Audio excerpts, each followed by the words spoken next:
Menteri Koordinator Bidang Pembangunan Manusia dan Kebudayaan Pratikno ini kembali diterpa kabar dia keluar dari kabinet Presiden Prabowo Subianto. Kenapa saya menyebutnya keluar dari kabinet? Karena ini dikabarkan bahwa dia mengundurkan diri, dan sebelumnya malah dia sebut-sebut itu akan masuk dalam daftar menteri yang direshuffle dari kabinet.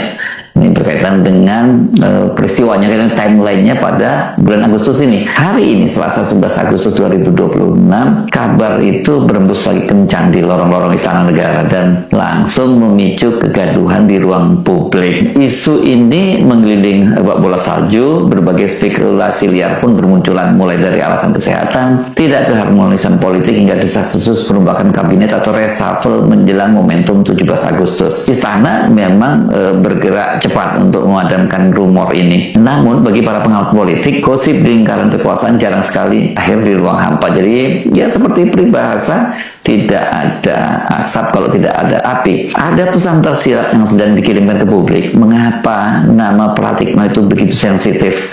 Mengapa mundurnya seorang Menko PMK bisa memicu getaran politik yang begitu kuat? Mari kita bedah rekam jejak sang operator utama politik Jokowi selama 2 periode ini ya, dan kemudian posisi barunya di era Prabowo, dan mengapa posisi politiknya kini tampak sangat kontras jika dibandingkan dengan kolega lamanya, atau tepatnya junior lamanya sesama diehard Joko Widodo, Bahlil Lahadalia, yang juga ada di kabinet, dan sekarang malah tampak anteng di kabinet dan terlihat sangat dekat hubungannya dengan Presiden Prabowo Subianto. Tapi mari kita lihat dulu bagaimana respon resmi dari Istana. Menteri Sekretaris Negara Prasetyo Hadi langsung membantahnya ketika dicecar oleh media mengenai kebenaran isu mundurnya Pratikno. Dengan nada terkejut, Prasetyo Hadi memberikan pernyataan membantahnya. Pratikno ini dikabarkan sakit, katanya akan mengundurkan diri dari Menko PMK. Ini benar mas? Kata beliau sakit. Apa lagi tuh? Kata siapa lagi itu? Kabarnya Saya belum dengar. kalau waktu Siap, yang saya tahu siap. Yang saya tahu saya nggak ada apa kabar kalau beliau sedang sakit. dan juga mengundurkan diri. Kabar mengundurkan diri lagi sakit atau nggak mengundurkan diri? Belum ada. Kalau mas kertas Coba perhatikan kalimat dari Prasetyo Hadi lagi. Apalagi itu? Kata siapa itu? Lagi itu. Ini kalimat apa lagi dan siapa lagi ya? Saya belum dengar. Beliau sehat walafiat. Kemarin saya baru bertemu dalam agenda resmi di Bogor. Tidak ada isu itu. Maksudnya isu mundur atau direshuffle dari kabinet. Jadi Istana ini memang mencoba mengunci rapat pintu spekulasi dengan menegaskan bahwa Pratikno dalam kondisi yang sehat. Namun jika kita jeli melihat polanya, ini bukanlah kali pertama Pratikno diterpa isu pengunduran diri ataupun direshuffle dari kabinet ini. Pada bulan Januari 2026 yang lalu, narasi serupa juga sempat muncul ke publik. Saat itu isu yang dihembuskan bahwa Pratikno akan didepak dari kabinet dalam sebuah skenario perombakan pemerintahan. Bedanya pada Januari lalu, Pratikno itu memilih untuk turun langsung membantah rumor tersebut. Saat itu dengan gaya santainya Pratikno menegaskan seperti ini. Biasa itu, kata dia, dinamika sirkulasi isu di media sosial. Saya masih fokus bekerja mengejar target-target program prioritas yang ditugaskan oleh Presiden. Hubungan kami di kabinet sangat solid, kata dia. Namun ketika dikejar oleh wartawan, Pratikno itu kemudian membantahnya berkali-kali dengan kalimat-kalimat pendek saja. Tidak, itu yang menimbulkan spekulasi ya.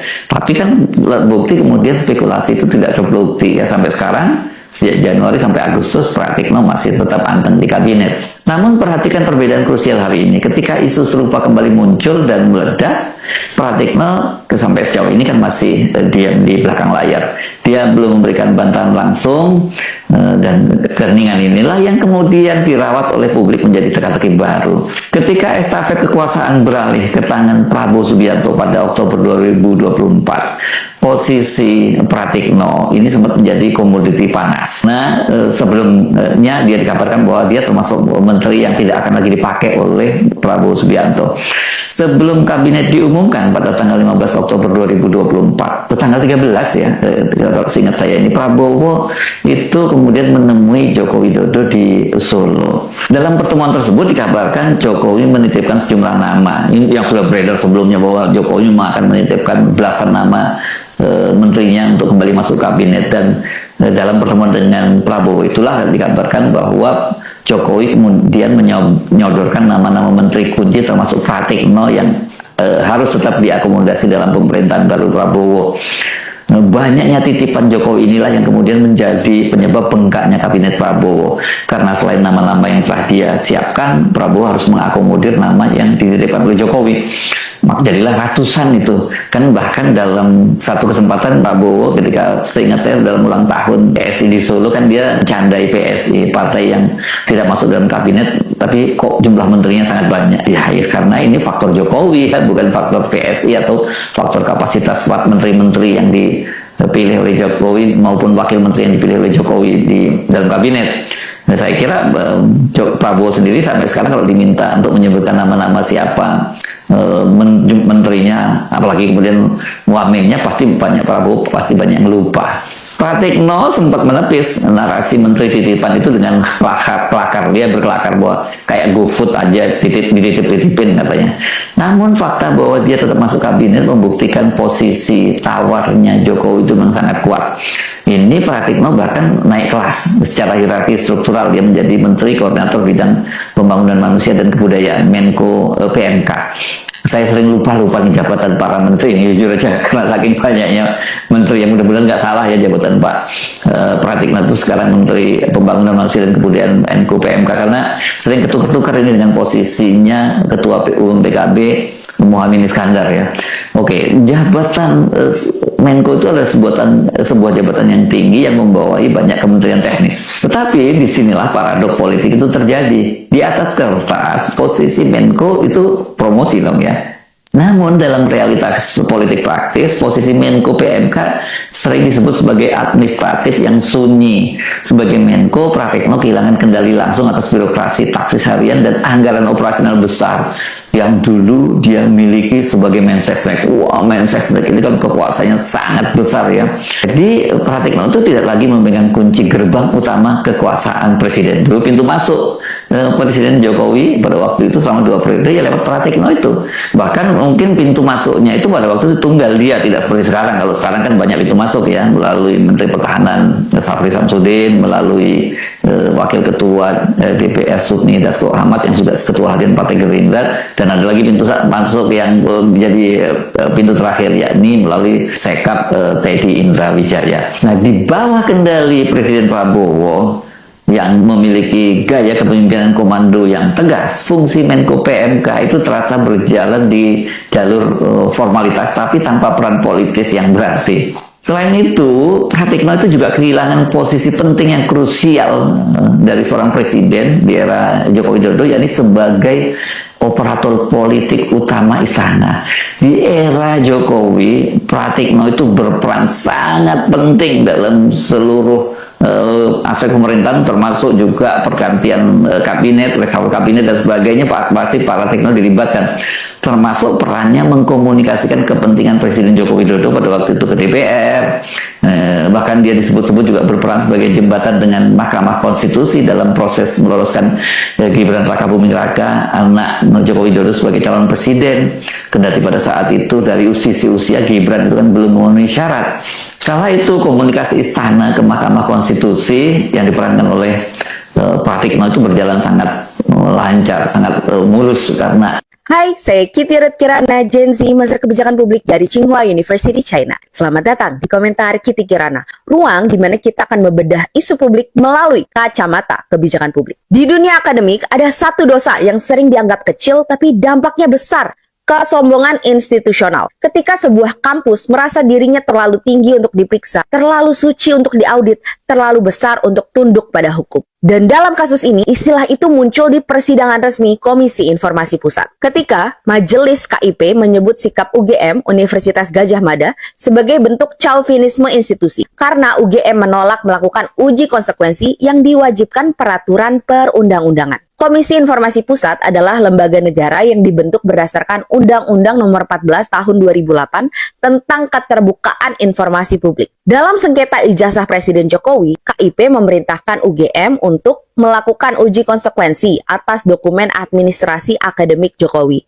menyampaikan hasilnya dalam waktu 14 hari, menentukan mana dokumen yang boleh dibuka, mana yang dikecualikan, dan apa dasar hukumnya. Tetapi, yang terjadi adalah penolakan. UGM menolak melakukan uji konsekuensi, menolak membuka dokumen, dan menolak memberikan justifikasi formal. Uji konsekuensi adalah proses wajib yang memeriksa apakah dokumen termasuk informasi publik yang dikecualikan, menimbang dampak jika dibuka, apakah itu berkaitan dengan keamanan negara, privasi, ketertiban umum. Yang ketiga, menentukan pengecualian berdasarkan uji kepentingan atau balancing test. Menurut doktrin administrasi negara, pengecualian informasi tidak bisa dilakukan dengan perasaan, tradisi, atau kebiasaan kampus. Harus dengan argumentasi hukum tertulis. Dengan menolak uji konsekuensi, secara akademik, UGM dianggap melanggar prosedur hukum formal yang dirancang untuk menjamin akuntabilitas publik. Dalam persidangan KIP, muncul istilah yang keras, chauvinisme Universitas Gadjah Mada. Bukan tuduhan dari publik, tetapi diksi yang dipakai pengadilan KIP sendiri. Apa maksudnya? Chauvinisme institusional adalah sikap ketika lembaga merasa kami terlalu mulia untuk diperiksa, dokumen kami sakral, keputusan kami final, institusi kami tidak boleh disentuh lembaga lain. Dalam kerangka administrasi publik, sikap ini dianggap melanggar prinsip transparansi, akuntabilitas, kontrol publik. Dan ketika lembaga negara memerintahkan klarifikasi, tetapi institusi kampus menolak, muncul kesan publik bahwa bukan sekedar administratif, tetapi ada yang ditutupi. Benar atau tidak, itu persepsi yang secara akademik harus dipetakan. Kubu anti Jokowi berargumen, jika benar asli, dokumen akademik tidak perlu ditutupi. Penolakan UGM justru memberi sinyal, lack of transparency. Ada dokumen dan kesaksian yang mereka klaim kontradiktif. Mereka membawa teori dokumen authenticity challenge umum di investigasi internasional untuk kasus ini. Sementara kubu UGM Universitas Gadjah Mada berargumen dokumen mahasiswa dilindungi oleh privasi. Tidak semua data akademik adalah informasi publik. KIP tidak punya kewenangan menguji keaslian ijazah. Mereka sudah menyatakan Jokowi adalah alumni. UGM memakai argumentasi protection of privacy dan institutional integrity. By the way, jangan lupa subscribe, like, komen, dan share video ini supaya konten edukasi kebijakan publik bisa tetap hidup. Jadi, Komisi Informasi Pusat itu tidak memutus apakah ijazah asli atau palsu. Itu bukan kewenangan dari KIP. Tapi yang diputus adalah UGM wajib melakukan uji konsekuensi sesuai pasal 17 Undang-Undang Keterbukaan Informasi Publik. Menolak uji konsekuensi artinya melanggar kewajiban hukum. Beberapa dokumen bukan otomatis rahasia dan harus dianalisis ulang. Komisi Informasi Pusat mengkritik keras sikap UGM yang dianggap tidak taat prosedur. Dengan kata lain, posisi hukum kasus ini, prosesnya belum selesai, belum final, dan belum ada kepastian keaslian. Oke, halo teman-teman semuanya, selamat datang kembali di channel ini. Salam NKRI Harga Mati.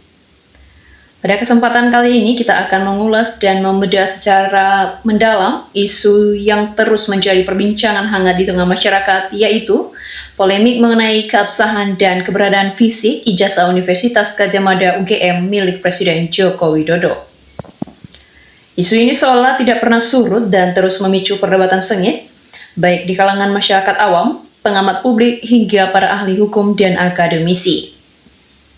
Jika kita mencermati perjalanan isu ini, pihak Universitas Gadjah Mada maupun jajaran pimpinan rektorat sebenarnya pernah memberikan pernyataan resmi kepada media massa. Pihak kampus menyampaikan bahwa ijazah tersebut memang ada dan tercatat dalam sistem administrasi mereka.